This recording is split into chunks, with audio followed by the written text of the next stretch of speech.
Good afternoon, guys. How are you all doing? I've literally just run outside quickly because I forgot to shut a gate, and it is filthy weather out there. It's blowing a gale, it's pouring with rain, it's quite chilly as well, actually.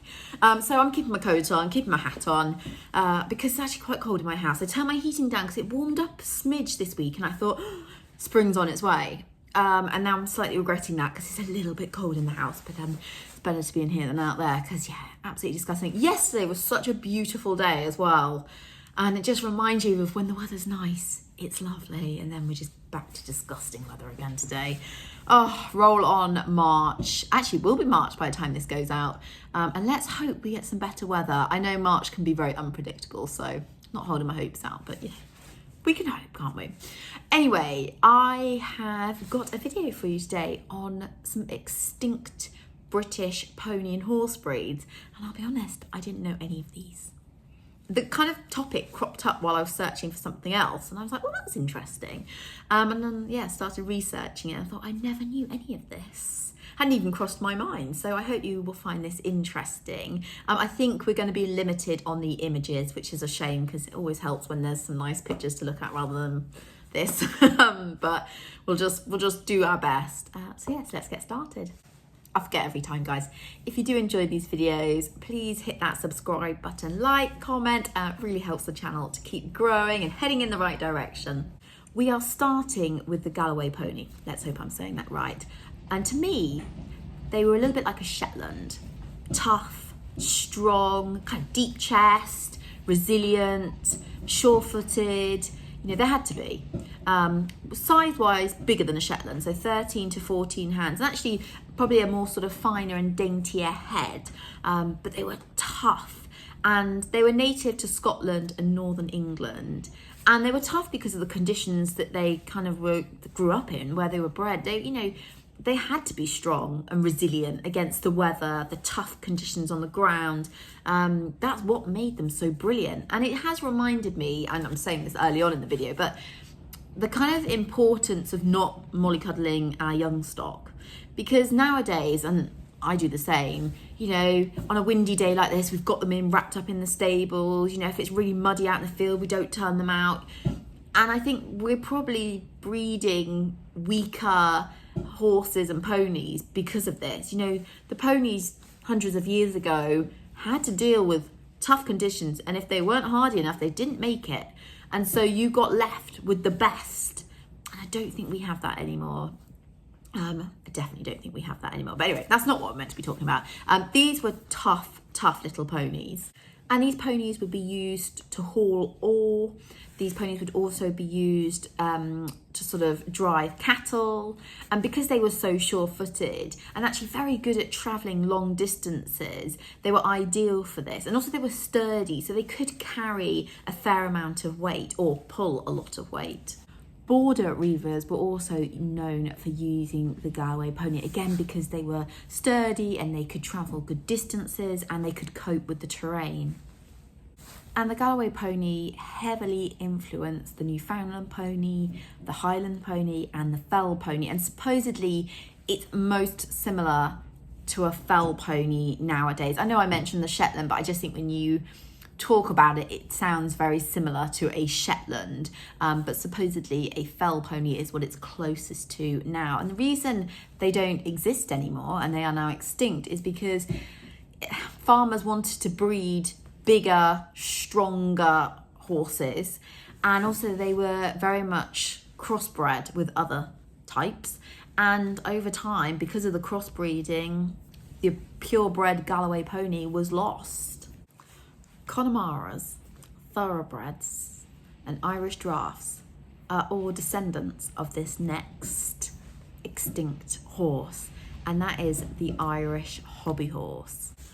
The hobby horse was most likely bred from Spanish and Libyan horses, and it's thought that they were being bred in Ireland from as early as the 13th century. Now, they were a beautiful breed of horse. They were very swift, very agile, great for racing. Also did a bit of light cavalry work as well. A favourite of Henry VIII. He really liked them, and he actually bred his own hobby horses and purchased them for his sort of private racing stables. And just like the Galloway pony, we lost the Irish hobby horse due to crossbreeding. And obviously it worked very well because we have the descendants being the Connemara thoroughbred and the Irish draft. But that crossbreeding meant that we in the end lost the purebred Irish hobby horse. And they do sound like the most beautiful horse. So quick, so agile. I've had to move locations. I had a flickery kitchen light, which was never going to work for these videos. The only problem is I'm now sat on this leather sofa and it's really squeaky. So if you hear some odd noises, it's the sofa. Anyway, we're moving on to what is my favourite extinct horse in this video, and that is the Yorkshire coach horse. And I think I love it because I could see it in society today. I think it would still have a use as a competition horse. It was a very elegant horse, fast, quite big, around 17 too. And they were a cross of a Cleveland Bay cross thoroughbred.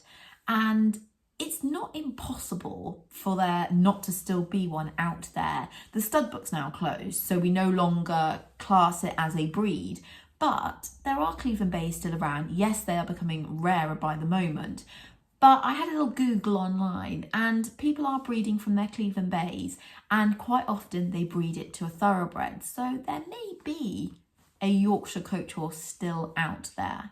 And what was the reason for breeding these horses? Because Cleveland Bays were amazing carriage horses and they did a great job, but as roads got better, they wanted faster carriage horses, which is why they added the thoroughbred blood to the Cleveland Bay. But it took a little bit of tweaking, because initially just doing Cleveland Bay cross thoroughbred, they turned out a little spicy and actually not quite strong enough to cope with the fast speeds of pulling the carriages along the roads. So they went with a kind of half thoroughbred, half Cleveland Bay cross a full Cleveland Bay, so 3/4 Cleveland Bay, and that seemed to do the trick. And this, you could make some good money off of these Yorkshire coach horses. You know, farmers were breeding them and making some really good money to kind of keep them afloat for the rest of the year, because the wealthy loved these horses because they were so beautiful, because they were elegant, because they were fast, and you would see them pulling carriages throughout London.